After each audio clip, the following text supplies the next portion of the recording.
What's good, YouTube? It's the BasedGodinYugioh here on TeamBlackRainbow's channel, coming at you guys with my San Jose Regionals deck profile and recap, or recap and deck profile.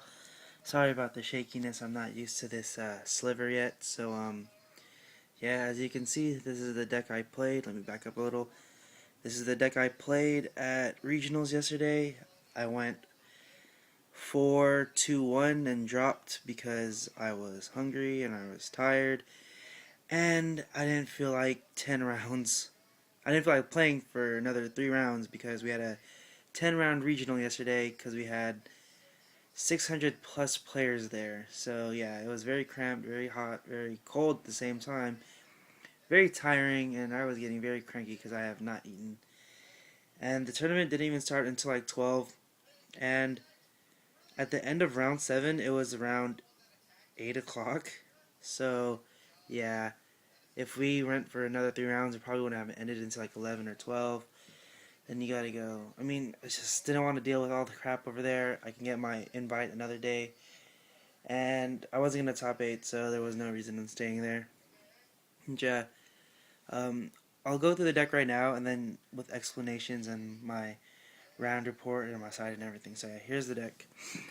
I played double Windup Rabbit, double Thunder King, triple Drak Guaiba, 1 Drak Velo, 2 Torguide from the Underworld, 1 Sangan, 2 Snowman Eater, 2 Spirit Reaper, a Dandelion, 2 Maxi, 1 Veiler, and a Gorse. For the spells, I played triple Lance, double MST, double Econ, double Soul Taker, 1 Pot, 1 Book, 1 Heavy, 1 Dark Hole, and Reborn. And for the traps, I played triple D Prison, double Bottomless, 1 Torrential, and a Compulse. You're probably looking at this deck and like, what the fuck, how did he win any of his games? But the reason why, okay, I'll just go like card by card. So the Windup Rabbit's probably one of the most annoying cards you'll ever have to play against, because it renders all your like 1-for-1s, unlike not even 1-for-1s, it renders like Mirror Force, D Prison, Torrential, all those cards just like useless. And I know when you go against windups, like you yourself going against windups and you face the Windup Rabbit, you know how annoying that card is and how hard it is to get off the field. So it was just as hard for my opponents to get rid of it. 2 Thunder King, one of the best stun cards as of right now. There's not much else to say about it, just one of the better cards of this format. And yeah. Triple Drak Guaiba and a Drak Velo. I chose to add these in because this is like a stun deck. It's not considered like a rabbit stun. It's just like I'm gonna call it a rabbit stun, but not really. I'm just gonna call it the best stun deck you've ever seen. That's honestly what I'm gonna call it. So if I ever upload a duel of myself, it'll be called the best stun deck you've ever seen versus, yeah. So the triple Drak Guaiba and the Velo, I kind of had the mindset of the Tour Guide. You know how back in the day you'd run the Tour Guide, the 3 Tour Guide and the Sangan, with like Tour Guide into Sangan into like your Exceed. My mindset was, if you can attack over something with the Drak Guaibas, you know, Drak Guaiba into Drak Velo, and Exceed into Lagia or Dokla, and if you draw the second Guaiba, and you attack over that, you have the 3rd Guaiba still. Rather than if you summon the Guaiba, attack over it, and then you bring out another Guaiba, you have a dead Guaiba in hand. Or like you have a dead Guaiba in the deck if you don't pot. So yeah, that's my mindset behind it, but I might take out the Velo, but I kind of like it. I have a love-hate relationship with it, just because it has to be in face-up attack position, and it has to be in face-up attack position to special summon another one. So I can't just like set it and expect its effect to go off. But yeah, I kept drawing it throughout the tournament, and it was really annoying. But some cool plays I had to do was like ram a Velo into like a Thunder King, special Guaiba, attack the Thunder King, damage step, lance it, and then bring out a second Guaiba and then go into Lagia. So it does wonders. Torguide and Sangan. This deck can focus a lot around rank 3s also. So a cool first turn play, you just go Torguide into Zenmaity and special summon the Windup Rabbit. And if somehow the Zenmaity stays on board, detach another one, and special another wind-up rabbit. So now you have two super annoying ass monsters all from one card. And yeah. Two Snowman Eater, that's just for the anti-meta slash stun factor. It's good against heroes, Dano Rabbit, and any other, like, it's good against Wind Up Rabbit too, because they can't activate that effect of the damage step. And I played two Wind Ups, I lost both those matches, one of my only losses that weekend. And yeah, people were afraid to attack my face downs when it was just like a Dandelion or a Sangan, because they were that scared of Snowman Eater.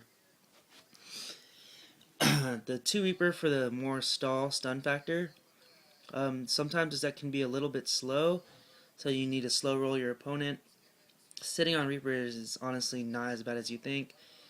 In one of my games that I'll talk about later, I'll let you know how, Spear Reaper and Snowman Eaters help me stall out to victory. Dandelion, this card's definitely coming out. In my opinion, because I'll let you guys know the backstory. I created this deck, and I didn't finalize the deck list until Friday night, which was the day before regionals, and I've never play tested with the deck, and Dandelion was so bad, to be honest, because I used to play a Chaos Control build with Dandelion, and it used to work wonders because I had troopers who could mill it, but honestly, Dandelion has no purpose in this deck. It doesn't help go for offensive pushes, but just for defense, and I don't really think I need that much defense, but yeah, that card is definitely coming out, so I'm not going to explain anything. 2 Maxi and 1 Veiler. Like I said, I took out a Veiler for the Dandelion, but I'm definitely going to take out the Dandelion and put in Effect Veiler, because 2 and 2 seem like the magic number, or to me at least. Maxi was good this weekend, like always, and Veiler put in work when Veiler was needed. And the Gores. Never was Gores dead, because if ever I needed to bottom something, I'd bottomless it. If I needed to prison it, you can't even drop Gores, so just prison the monster. And this deck doesn't set as many bluffs as you'd think. I would occasionally bluff a Soul Taker or Heavy, but not to great extents like I always do. Spells, I play Triple Lance. The Triple Lance is good because it helps protect your Thunder Kings, protect your Wind-Up Rabbits, your Guaibas. It helps you attack over things. And there's not much response in the damage step except for another Lance or Solemn Judgment or Magic Drain for that matter, or Bribe, because you can't like MLC and Lance. So yeah, Forbidden Lance is a good card, and it at 3 is really good. 2 MST. I'm definitely going to bump this up to 3 MST because throughout the whole day I always found myself siding in the 3rd MST. So yeah, that's definitely going to go up to 3. And this deck is kind of combo based, and everyone knows in a combo based deck you always need 3 MST. But if it gets limited, I'm going to cry. So yeah. 2 Econ. Like I said, helps with game pushes. Like say they're at 19 and they have a Thunder King and you have a set monster. You have Battle Phase, Econ, they're set monster for the Thunder King attack per game. Also, that was going to work with the Dandelion tokens, but I never had that combo, so yeah, I might cut this down to 1 or altogether.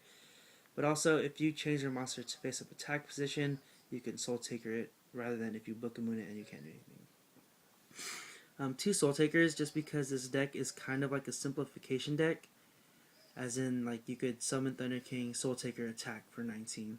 It helps gets rid of big beaters, but I don't know.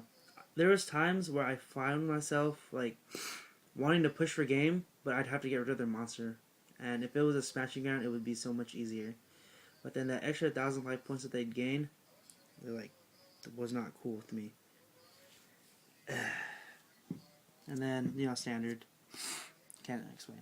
And the only thing I want to talk about this is that Pulse was for the Zen mains and like anything like gachis. And coming into the event, I was playing double D prison and double torrential, but a little before right before we entered, I swapped it and I played triple D prison and a torrential.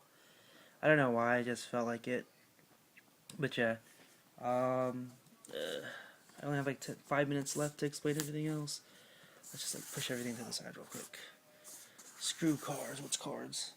I'll go over my matches real quick. So round 1 I played Dark World.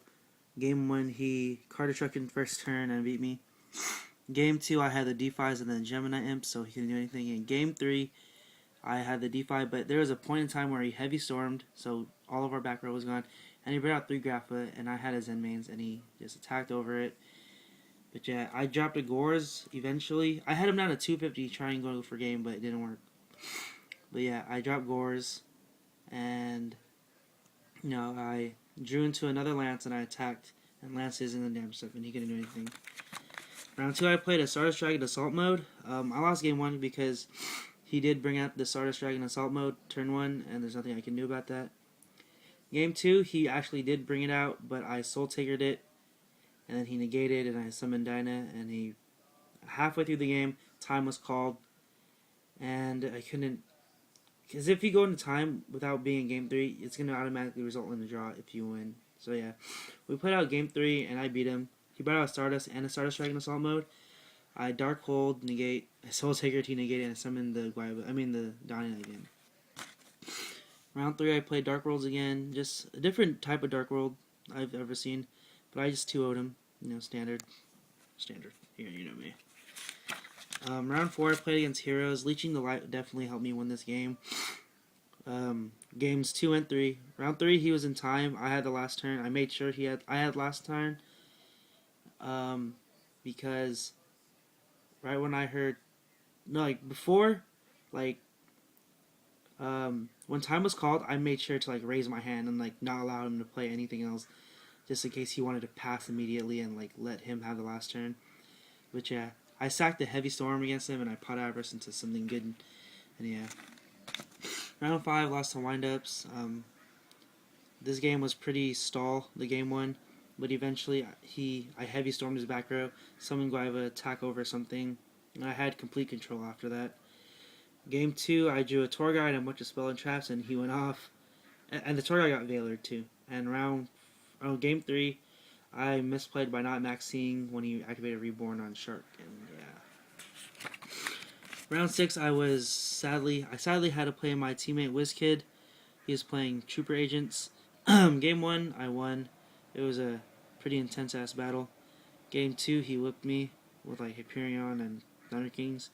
Game 3, he was misplaying a lot at times, and he had a Herald of Orange Light and a Shine Ball, but he never negated any of my effects, so that's why I believe he misplayed. And it was up to the point where I actually had the DeFi. I got the DeFi up, and he couldn't pitch it anymore.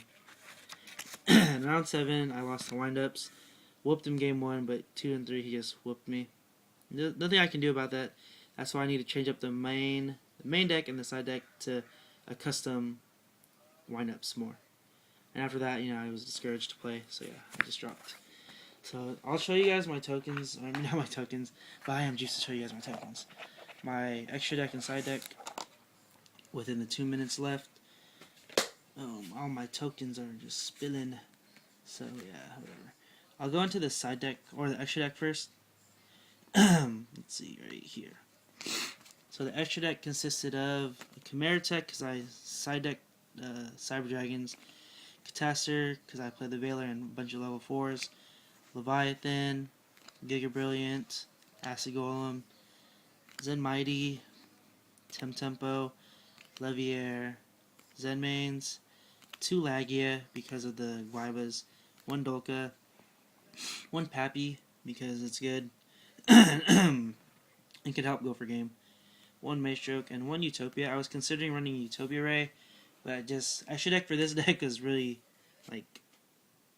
extra deck space is pretty tight, and I'll just go over this side real quick because I have less than a minute. 2 Imps for Dark World, 2 Cyber Dragon for Gear, which I never played, 2 Dinah for anything that special summons a lot, especially windups, 1 Kaiku for Dark World agents and all that, 2 D5 for the same exact reason, 2 Leeching the Light for agents and heroes, really good this weekend, 3rd MSC, which is going to go to the main, 1 Nobleman to cross out for Gear and anything, and 2 Needle Sealing for windups, but never got it off. So yeah, I hope you guys enjoyed this deck profile. Sorry I kind of rushed at the end, but check out my amazing token game. So yeah, I hope you guys enjoyed this, and BasedGodinYugioh, I'm out. Bye.